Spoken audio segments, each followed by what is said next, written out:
இந்த பொறப்பு தான் நல்ல ருசிச்சு சாப்பிட கிடைச்சது.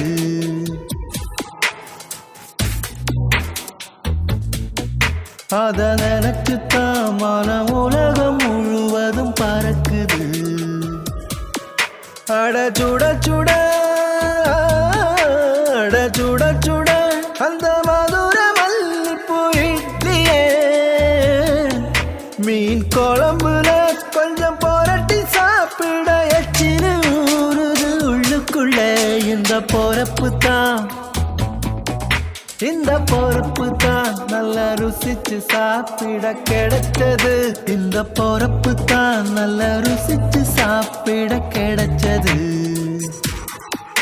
அத நினைச்சுத்தான் மன உலகம் முழுவதும் பறக்கு.